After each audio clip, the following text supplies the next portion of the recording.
എന്റെ ഭഗവാനെ, എന്നാലും മനസ്സെന്താ ഇത്ര അസ്വസ്ഥമാകുന്നത്? എന്തൊക്കെയോ കുഴപ്പങ്ങൾ നടക്കാനിരിക്കുന്നത് പോലെ. കഴിഞ്ഞ കുറച്ച് ദിവസങ്ങളായി ഇവിടെ എന്തൊക്കെയാ നടക്കുന്നേ എനിക്കൊന്നും മനസ്സിലാകുന്നില്ല. എന്നാലും സൂരജ് എന്തിനാ ഇങ്ങനെ ചെയ്തത്? അതിനു മാത്രം അവൻ എന്താ പ്രശ്നം? എന്നാ ഇപ്പൊ അവനെ കാണുന്നുമില്ല. അവൻ ഇതെവിടെ പോയി കിടക്കുക?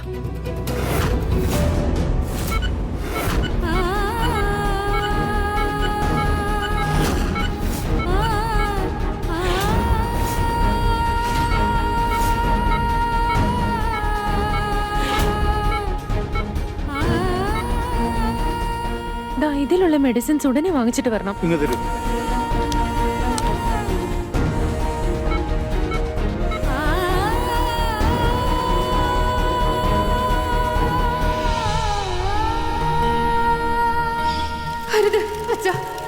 അങ്ങനെ ചെയ്യരുതേ അച്ഛാ. ഞാൻ നിന്റെ തലയില് ഈ ഗുണ്ടാ ബ്രഹ്മചാരിയെ വച്ചു തരുവാ. ഞാൻ എന്റെ ബാക്കിയുള്ള ജീവിതം നിന്നോടൊപ്പം കഴിയാൻ ആഗ്രഹിക്കുന്നു വിശ. പക്ഷെ നിനക്ക് വേണ്ടി എനിക്ക് മരിക്കാൻ കഴിയില്ല. രംഗണ്ണ എന്നെ ഒന്ന് വിട്ടേക്ക്. ഇവളോട് നിങ്ങൾ എന്താന്ന് വെച്ചാ ചെയ്തു. IASന്റെ അർത്ഥം എന്താണെങ്കിലും നിനക്കറിയോ? നിന്നെ പോലുള്ള ഗുണ്ടകൾക്ക് അതൊന്നും പറഞ്ഞാൽ മനസ്സിലാവില്ല. എടാ ഗുണ്ടേ കൊള്ളാലോ, ഇവൻ ഗുണ്ടയാ. ചതി, വഞ്ചന, ഇതൊന്നും അല്ലാതെ നിനക്ക് എന്താ അറിയുന്നേ? ഞാൻ സോറി പറഞ്ഞ നിങ്ങളെ വിഷമിപ്പിക്കുന്ന രീതിയിൽ എന്റെ ഭാഗത്ത് നിന്ന് എന്തെങ്കിലും ഉണ്ടായിട്ടുണ്ടെങ്കിൽ അതിനു വേണ്ടിയാണ്. ഞാനും ഒരു ഗുണ്ടയാണ്. ഇടിയോ തല്ലോ കുത്തോ അങ്ങനെ എനിക്ക് എന്തെല്ലാം ചെയ്യാൻ കഴിയുമോ അതെല്ലാം ഞാൻ ചെയ്യും. പക്ഷെ ഒരു സ്ത്രീയുടെ മാനം എന്താണെന്ന് മറ്റെല്ലാവരെക്കാളും എനിക്ക് നന്നായിട്ട് അറിയാം. നിനക്ക് നല്ലതുപോലെ അറിയാവുന്ന കാര്യമായിരുന്നു ഇവളെ ഞാൻ വിവാഹം കഴിച്ചു നോക്കുന്നത്. ഇവളെ എന്റെ ഉത്തരവാദിത്വം.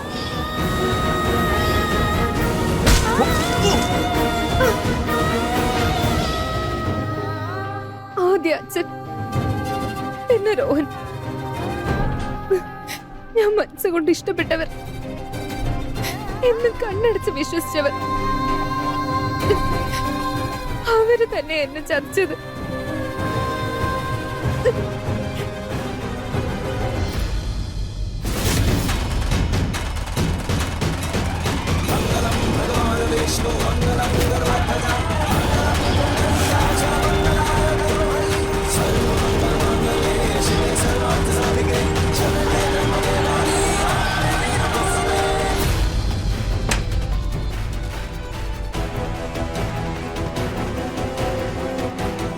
തലയിൽ കുറച്ച് മൾട്ടിപ്പിൾ ഇഞ്ചുറി ആയിട്ടുണ്ട്. അതുകൊണ്ട് പേഷ്യന്റെ അവസ്ഥ വളരെ മോശമായിക്കൊണ്ടിരിക്കുകയാണ്. അതുകൊണ്ട് എത്രയും പെട്ടെന്ന് സർജറി ചെയ്തേ പറ്റൂ. അയാളുടെ ക്ലോസ് ഫാമിലി മെമ്പേഴ്സ് ആരെങ്കിലും സൈൻ ചെയ്തേ പറ്റൂ. മാഡം, ഞാൻ നിങ്ങളോടാ സംസാരിക്കുന്നത്. പേഷ്യന്റുമായിട്ട് നിങ്ങളുടെ റിലേഷൻ എന്താണ്? അല്ലെങ്കിൽ അടുപ്പമുള്ള ഏതെങ്കിലും ബന്ധുക്കളോ സുഹൃത്തുക്കളോ ആരെങ്കിലും ഉണ്ടോ? ഉടനെ സൈൻ ചെയ്യാൻ പറ്റിയ ആരെങ്കിലും?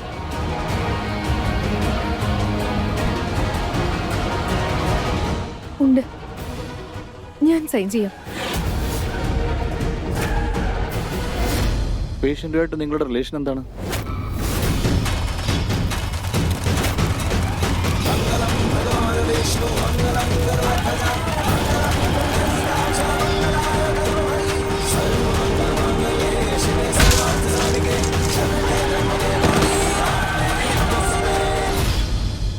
ഞാൻ അദ്ദേഹത്തിന്റെ ഭാര്യയാണ്.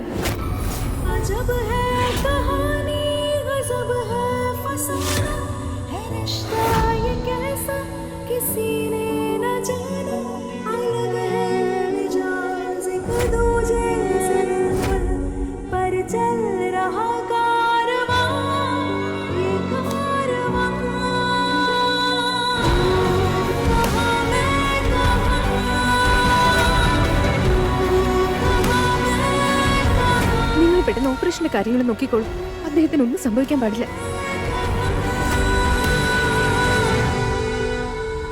നിന്റെ ഭർത്താവിന്റെ ജീവൻ അപകടത്തിലാണെന്ന് കേട്ടു.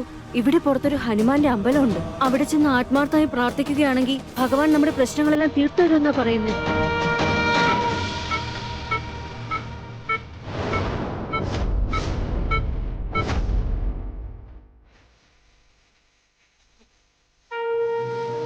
എന്റെ ഹനുമാൻ, അങ്ങ് ഭക്തന്മാരുടെ സങ്കടം തീർക്കുന്നവനല്ലേ? സൂരജിന്റെ ജീവൻ അപകടത്തിലാണ്. അവനെ എങ്ങനെയെങ്കിലും രക്ഷിച്ചു തരണം പ്ലീസ്. പ്ലീസ്. മോളെ നീ ആരുടെ ജീവൻ രക്ഷിക്കാൻ വേണ്ടിയാണല്ലോ പ്രവർത്തിക്കുന്നത്. അതാരാണ്? തിരുമേനി അതെന്നെ. ഇന്ന് വളരെ നല്ലൊരു ദിവസമാണ് മോളെ. ഇന്നാണ് ഹനുമാൻ സ്വാമി ലക്ഷ്മണന്റെ ജീവൻ രക്ഷിച്ചത്. അതുകൊണ്ട് ഇന്ന് ആത്മാർത്ഥമായിട്ട് പ്രാർത്ഥിച്ച് ഈ ഗത എടുത്ത് ഉയർത്തിയാൽ അയാൾ ആഗ്രഹിക്കുന്ന കാര്യം സ്വാമി നടത്തിക്കൊടുക്കും.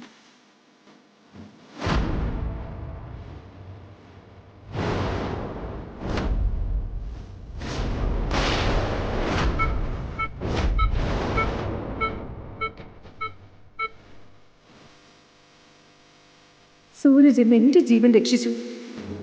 അവന്റെ ജീവൻ രക്ഷിക്കാൻ ഞാൻ എന്തിനും തയ്യാറാ.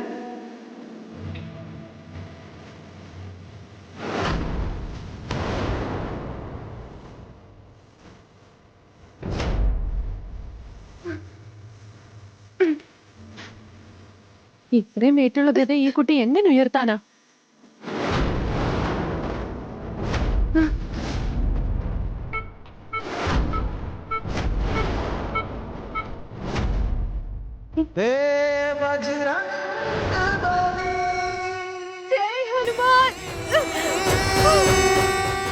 പവനപുത്ര ഹനുമാൻ സ്വാമി ജയിക്കട്ടെ. ഹനുമാൻ സ്വാമി ജയിക്കട്ടെ.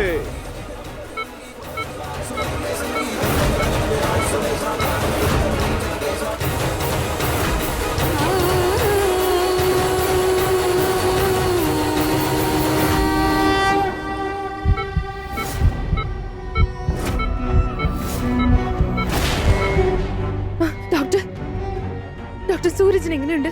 പേടിക്കാൻ മാത്രമൊന്നുമില്ല. ഓപ്പറേഷൻ സക്സസ്ഫുൾ ആണ്. കുറച്ചുകൂടെ കഴിഞ്ഞു കഴിഞ്ഞാൽ ബോധം വരും. Thank you so much. ശരി. ശ്രീകൃഷ്ണ ഗോവിന്ദ ഹരേ. സന്തോഷായി ഗോപാലകൃഷ്ണ. അവൻ സ്വന്തം ജീവൻ പണയം വെച്ച് എന്നെ രക്ഷിക്കാൻ നോക്കിയവനാ. അവനൊന്നും പറ്റരുത്. നിങ്ങളൊക്കെ അവിടെ ഉണ്ടായിരുന്നിട്ടും റോഹൻ അവിടെ നിന്ന് എങ്ങനെ ഓടിപ്പോയി? പറടാ. മുതലാളിയുടെ മോൾ അവിടെ എങ്ങനെ എത്തിയെന്ന് എനിക്കറിയില്ല. വിഷയോ? അതെ.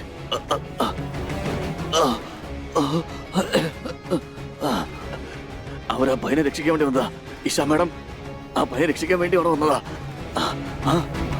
എന്ന് വെച്ചാൽ അവർ രണ്ടുപേരും നിങ്ങളുടെയൊക്കെ കൺമുന്നിൽ വെച്ച് അവിടെ നിന്ന് രക്ഷപ്പെട്ടതാണോ? അങ്ങനെയൊന്നുമല്ല. ആ പയ്യൻ 1-ാം നമ്പർ പേടുത്തുണ്ടായിരുന്നു. അവന്റെ ജീവൻ രക്ഷിക്കാൻ വേണ്ടി അവൻ ഓടിപ്പോയി.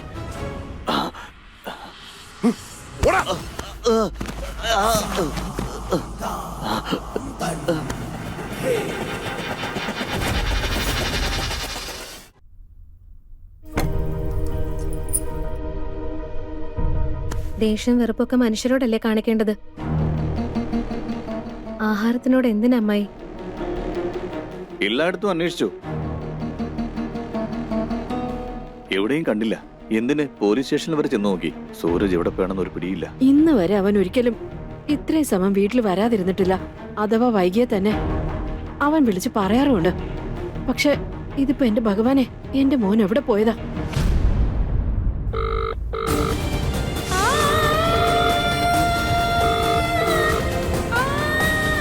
സൂരജ് മടങ്ങി വരുന്നതുവരെ എന്റെ വയറ്റിൽ ഒരു തുള്ളി വെള്ളം പോലും ഇറങ്ങില്ല. ഇതെല്ലാം എന്റെ മുന്നിൽ നിന്ന് മാറ്റിവെക്ക. മാന്യന്മാര് മാത്രമേ സമയത്തിന് വീട്ടിലെത്താറുള്ളൂ ചേട്ടത്തി. ഗുണ്ടകള് വരാറില്ല. അതുകൊണ്ട് അവന് വേണ്ടി കണ്ണിൽ എണ്ണ ഒഴിച്ച് കാത്തിരിക്കേണ്ട കാര്യമൊന്നുമില്ല. ആരും പട്ടിണി കിടക്കേണ്ട കാര്യവുമില്ല. അല്ലാതെ എന്താ? എനിക്ക് വിശന്നിട്ട് വയ്യ. അമ്മ രാവിലെ മുതൽ മോന്തി വിളിച്ച് വെച്ചിരിക്കുന്നോണ്ട് എനിക്കൊന്നും കഴിക്കാൻ പറ്റിയിട്ടില്ല. ഇനി വിശപ്പിന്റെ കാര്യമേ ഉണ്ടായിരുത്. പറയുന്നത് കേട്ടില്ലേ? അമ്മ നിരാഹാര വ്രതത്തില. ഇനിയിപ്പോ അമ്മ സൂരജിനെ കാണുന്നത് വരെയും ഇവിടെയുള്ള ആർക്കും ഒന്നും കിട്ടില്ല. ചേട്ടത്തി ഇപ്പൊ ഹോസ്പിറ്റലിൽ നിന്ന് വന്നേയല്ലേ ഉള്ളൂ. അപ്പൊ സമയത്തിന് മരുന്ന് കഴിക്കുക, സമയത്തിന് ആഹാരം കഴിക്കുക, ഇതൊക്കെ പ്രധാനപ്പെട്ട കാര്യങ്ങളാണ്. കഴിക്കുക, ആഹാരം കഴിക്കുക. നിങ്ങളൊക്കെ ഏത് മഹാരാജാവിനെ പ്രതീക്ഷിച്ചാ പട്ടിണി കിടക്കുന്നേ? അവൻ വലിയ IAS ഓഫീസർ ഒന്നും അല്ലല്ലോ. വലിയ ജോലി തിരക്കിലാണെന്ന് പറയാൻ. പോയി എവിടെയെങ്കിലും തല്ലുകൊണ്ട് കിടക്കുന്നുണ്ടാവും, അല്ലെങ്കിൽ വല്ലവരും തല്ലുന്നുണ്ടാവും, കോണറിൽ പിടിച്ച് ഭീഷണിപ്പെടുത്തുന്നുണ്ടാവും. അവനെ ആരും കാത്തിരിക്കൊന്നും വേണ്ട. എല്ലാവരും പോയി ഭക്ഷണം കഴിക്കൂ. ചെല്ലു. പക്ഷെ ചേട്ടന്റെ കാര്യത്തിൽ അച്ഛനും ആശങ്കയില്ലേ? അതുകൊണ്ടല്ലേ എല്ലാവരോടും കഴിക്കാൻ പറഞ്ഞിട്ടും അച്ഛൻ ഒരു തുള്ളി വെള്ളം പോലും കുടിക്കാത്ത? ആ ടെൻഷൻ കൊണ്ടല്ലേ ഇവിടെ അങ്ങോട്ടും ഇങ്ങോട്ടും ഇങ്ങനെ നടക്കുന്നത്?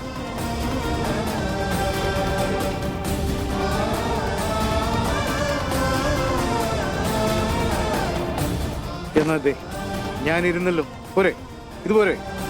ചെയ്യേണ്ടതൊക്കെ ചെയ്ത് കഴിഞ്ഞതല്ലേ അവൻ. ഇനിയിപ്പോ എന്തിനാ ഞാൻ അവനെ കാത്തിരിക്കുന്നത്? അവനൊരു കടിഞ്ഞാണില്ലാത്ത കുതിരയാ, ആർക്കും ഒന്നും ചെയ്യാൻ കഴിയില്ല. കടിഞ്ഞാണിടാൻ മാത്രം ഒന്നും ഇല്ലല്ലോ. അനിയ, അവൻ ഇന്ന് ഇങ്ങോട്ട് വരട്ടെ, ഞാൻ സംസാരിക്കാം അവനോട്.